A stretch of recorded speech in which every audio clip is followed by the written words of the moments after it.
বাঙালি খানায় সবাইকে স্বাগত জানাই। সম্পূর্ণ ঘরোয়া উপকরণ দিয়ে আপনারা এই রান্নাটি খুব সহজে তৈরি করে নিতে পারবেন। ছোট ছোট টিপস সহ আপনিও খুব সহজে শিখে নিতে পারবেন। তবে আমি আজকে এখানে কিভাবে রান্না করলাম চলুন সেটা একবার দেখে নেওয়া যাক। আজকে আমি রান্না করব আলু দিয়ে কচু দিয়ে কাতলা মাছের পাতলা ঝোল। আমি এখানে বেশ কিছুটা কচু নিয়েছি। 4 ভাগের 3 ভাগ কচুগুলো একটু বড় বড় টুকরো করে কেটে নিতে হবে। আপনারা আপনাদের পছন্দ মতন কচুগুলো কেটে নেবেন। 5 পিস কাতলা মাছ বেশ ভালো করে পরিষ্কার করে ধুয়ে নিয়েছি। মাছ ধোয়ার পদ্ধতি: 1 চামচ নুন অথবা 1 চামচ ভিনেগার দিয়ে বেশ মাছগুলোকে ভালো করে ধুয়ে নিতে হবে। মাছ ও কচুর গায়ে বেশ 1 চামচ নুন আর 1 চামচ হলুদ গুঁড়ো বেশ ভালো করে লাগিয়ে নিতে হবে। মাছ এবং কচুগুলো নিয়ে বেশ ভালো করে নুন হলুদ লাগিয়ে নিতে হবে। 5 থেকে 7 মিনিটের জন্য রেস্টে রেখে দেব। আপনাদের হাতে যদি সময় থাকে তাহলে বেশি সময় রেখে দিতে পারেন। একটা কড়াইতে বেশ কিছুটা সর্ষের তেল অ্যাড করেছি। তেল গরম হবার পর সামান্য একটু নুন অ্যাড করতে হবে, তাহলে মাছগুলো ভাজার সময় একটুও লেগে যাবে না কড়াইতে। এই পর্যায়ে আমি মাছগুলোকে অ্যাড করব তেলে। মাছগুলোর সাইজে একটু বড় আছে। আমি দুবার মাছগুলো ভেজে নেব। মাছগুলো খুব বেশি ভাজবো না, উল্টিয়ে পাল্টিয়ে 3 থেকে 4 মিনিটের মতন মাছগুলো ভেজে নেব। আপনারা আপনাদের পছন্দ মতন সম্পূর্ণ মাছগুলো ভেজে নেবেন।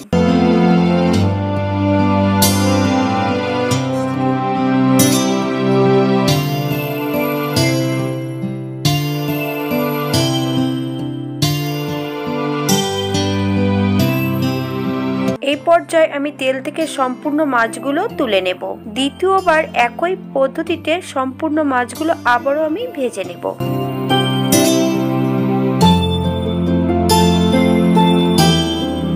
আগের থেকে বলে রাখি, আজকের রেসিপিটি বোলপুরের। যারা যারা এই রান্নাটি খেয়েছেন তাদের তো বলার কিছুই নেই, আর যারা খাননি একবার অন্তত এমনভাবে বানিয়ে নিন।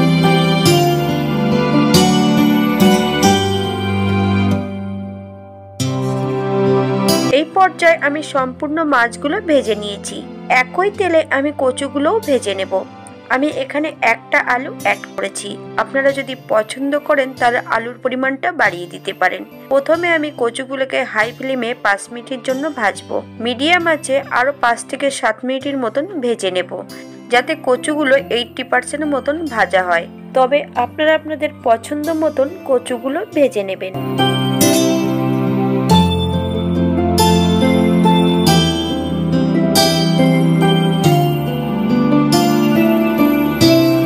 কচুগুলো তেল থেকে তোলার প্রয়োজন নেই। কড়াইয়ের এক সাইডে আমি সম্পূর্ণ কচুগুলো সরিয়ে রাখবো। ফোড়নে রেখেছি 1/2 চামচ কালো জিরে, 1/2 চামচ রাঁধুনি। ফোড়ন থেকে সুগন্ধ বেরোলে বেশ কিছুটা কাঁচা লঙ্কা আর মিডিয়াম সাইজের একটা টমেটোর অর্ধেক।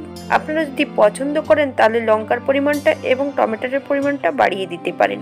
এই পর্যায়ে কিছু বাটা মশলা অ্যাড করব। 1 চামচ জিরে ও ধনে বাটা, 1 চামচ আদা বাটা, 1/2 চামচ কাঁচা লঙ্কা বাটা।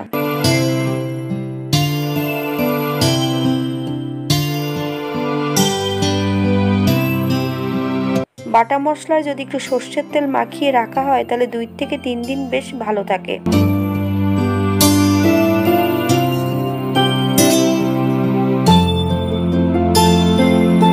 এই পর্যায়ে কিছু গুঁড়ো মশলা অ্যাড করব। 1/2 চামচ নুন, 1/2 চামচ হলুদ গুঁড়ো, সামান্য একটু কাশ্মীরি লঙ্কার গুঁড়ো। আপনারা নুনটা স্বাদ অনুসারে অ্যাড করবেন। 1 থেকে 2 মিনিটের মতন বেশ ভালো করে নেড়ে মিশিয়ে দেব।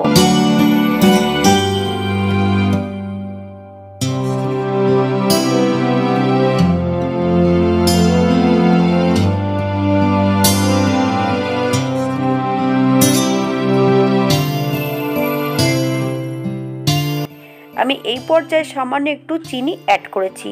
আপনারা যদি পছন্দ করেন তাহলে পরিমাণে বাড়িয়ে দিতে পারেন। মশলা কষানোর জন্য সামান্য একটু জল অ্যাড করব। মশলা থেকে যতক্ষণ তেল না ছাড়বে ততক্ষণ বেশ ভালো করে মশলাটা কষিয়ে নিতে হবে।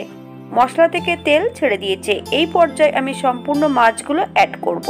মিডিয়াম আঁচে 1 থেকে 2 মিনিটের মতন বেশ মশলা সহ মাছ দিয়ে ভালো করে কষিয়ে নিতে হবে।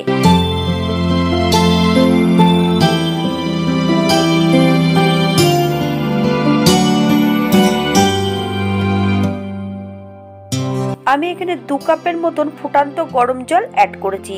আপনাদের যতটা গ্রেভির প্রয়োজন ঠিক ততটাই জল অ্যাড করবেন। হালকা হাতে একটু নেড়েচেড়ে মিশিয়ে দিতে হবে। 5 থেকে 7 মিনিটের জন্য আমি ঢাকা দিয়ে দেব। 7 মিনিট পর এই পর্যায়ে একবার কচু আলুগুলো চেক করে নিতে হবে যে সেদ্ধ হয়েছে কিনা। হাফ চামচের মতন গরম মশলা বাটা অ্যাড করেছি। বেশ ভালো করে নেড়েচেড়ে মিশিয়ে দেব। 5 মিনিটের জন্য স্ট্যান্ডিং টাইম দেব, তারপর সার্ভ করব। এটা দেখতে যেমন ভারী সুন্দর হয়েছে, এটা গরম ভাতে খেতে অসম্ভব ভালো। আপনাদের যদি পছন্দ হয় তাহলে এই রান্নাটিতে পেঁয়াজ রসুন অ্যাড করতে পারেন, তবে আমি যেখানে এই রান্নাটি খেয়েছিলাম সেখানে কিন্তু পেঁয়াজ রসুন অ্যাড করেনি। ফোড়নে রেখেছিল কালো জিরা রাঁধুনি, খেতে খুবই সুস্বাদু ছিল। রান্নাটি করতে হবে শিলে বাটা মশলা দিয়ে। আপনারা ঠিক একই পদ্ধতিতে বাড়িতে একবার বানিয়ে নিন, খেতে খুবই সুস্বাদু। সবাই সুস্থ থাকবেন, ভালো থাকবেন। অন্যদিন একটা নতুন রেসিপি নিয়ে আপনাদের সামনে আবার আমি হাজির হব। ভিডিওটি দেখার জন্য ধন্যবাদ। ভিডিওটি ভালো লাগলে একটা লাইক দিয়ে পাশে থাকবেন।